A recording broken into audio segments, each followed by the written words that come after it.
નમસ્કાર મિત્રો, જય હિન્દ। હું છું ડીની ચૌધરી અને ફરી એકવાર આપ સર્વેનું સ્વાગત છે આપ સૌની સહિયારી યુટ્યુબ ચેનલ ડીઆર ગુજરાતીમાં। તો મિત્રો, આ વિડીયોની અંદર આપણે ખાસ વાત કરીશું શાળા સહાયક ભરતી અપડેટ, જેની અંદર તમને ખબર છે કે જે પણ મિત્રો બીએડ ની લાયકાત ધરાવે છે એમના માટે શાળા સહાયકની ફોર્મ ભરવાની પ્રક્રિયા શરૂ થઈ ગયેલ છે અને પગાર ધોરણની વાત કરવામાં આવે તો 21,000 રૂપિયા પર મહિને તમને ફિક્સ પગાર મળવાપાત્ર થશે અને ફોર્મ ભરવાની પ્રક્રિયા ઓલમોસ્ટ પૂર્ણ થઈ ગઈ છે। તો હવે નિમણૂક ક્યારે આપવામાં આવશે એના વિશેનો ઓફિશિયલ પરિપત્ર આવી ગયો છે, તો એના વિશે સંપૂર્ણ માહિતી મેળવીશું। તો ખાસ વિડીયો છેલ્લે સુધી જોતા રહેજો।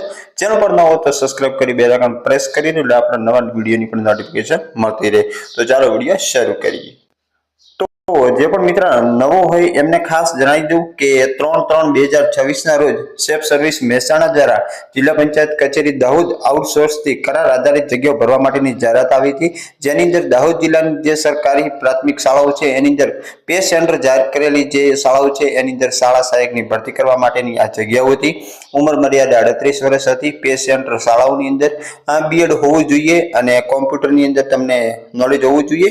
21,000 રૂપિયા પગાર પાત્ર હતો અને વેબસાઇટ પણ અહીંયા આપેલી છે। QR કોડ સ્કેન કરી ફોર્મ ડાઉનલોડ કરી અને તમારે ભરવાનું હતું। વધુ માહિતી માટે અહીંયા મોબાઈલ નંબર આપેલા છે, એની ઉપર સંપર્ક કરી શકો છો અને એજન્સી રજિસ્ટર એડ્રેસ ખાતે જે ફોર્મ પણ જે સ્વીકારવામાં આવતા હતા એની પ્રક્રિયા જે છે એ હવે મોટાભાગના ફોર્મ ભરાઈ ચૂક્યા છે, કારણ કે 3 તારીખની જાહેરાત હતી અને 15 એટલે 18 તારીખ સુધી ફોર્મ ભરાશે। એના પછી નિમણૂક ક્યારે આવશે એ ખાસ અગત્યનું છે।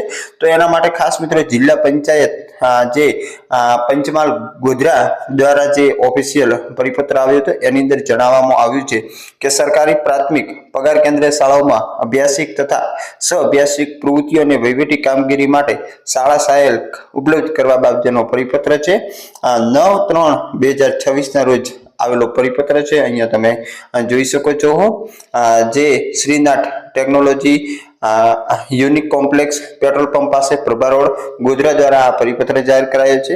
એની અંદર ખાસ જણાવવામાં આવ્યું છે કે ઉપરોક્ત વિષય સંદર્ભ પત્ર અન્વયે જણાવવાનું કે જે પ્રાથમિક શાળાઓમાં શૈક્ષણિક ગુણવત્તામાં વધારો કરવા માટે અનેક પ્રયાસો કરવામાં આવે છે, જે અંતર્ગત સરકારી પ્રાથમિક શાળાઓમાં સ્માર્ટ ક્લાસરૂમ, કોમ્પ્યુટર લેબ સહિત અનેક સુવિધાઓ પણ આપવામાં આવેલ છે।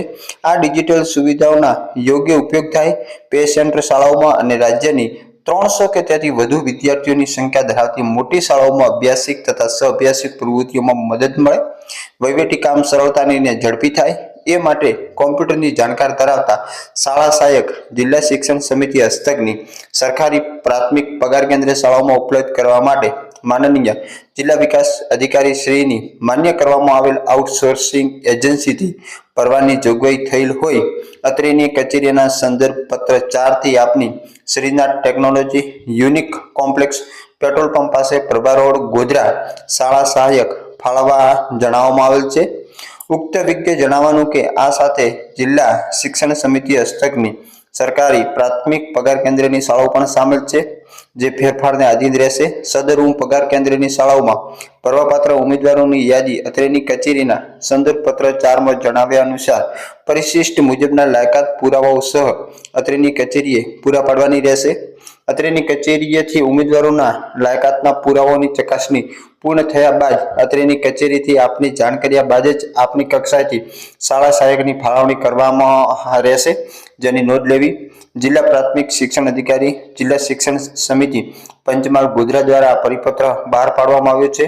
તો એના જે ફોર્મ ભરવાની પ્રક્રિયા શરૂ થશે એના પછી એની મેરિટ યાદી બનશે, એના પછી ડોક્યુમેન્ટ ચકાસણી કરવામાં આવશે, એના પછી શાળા સહાયક ફાળવવામાં આવશે એવું ખાસ જણાવવામાં આવ્યું છે। 9/3/2026 ના રોજ જે પરિપત્ર આવ્યો છે એની અંદર જે એજન્સી છે એ શ્રીનાથ ટેકનોલોજીસ નામની એજન્સીને આ કોન્ટ્રાક્ટ આપવામાં આવ્યો છે। તો આ જ રીતે તમામ જિલ્લાઓની અંદર વિગતવાર ફોર્મ ભરાશે। ફોર્મ ભરવાની પ્રક્રિયા પછી શાળા સહાયક ફાળવવામાં આવશે। તો બસ આવી જ માહિતી આપણી ચેનલ પર મળતી રહેશે। ફરી મળીશું નવી વિડીયો સાથે નવા વિડીયોની અંદર। ત્યાં સુધી જય હિન્દ, જય Bharat. Thanks for watching and subscribe my YouTube channel DR Gujarati for more update. Thank you.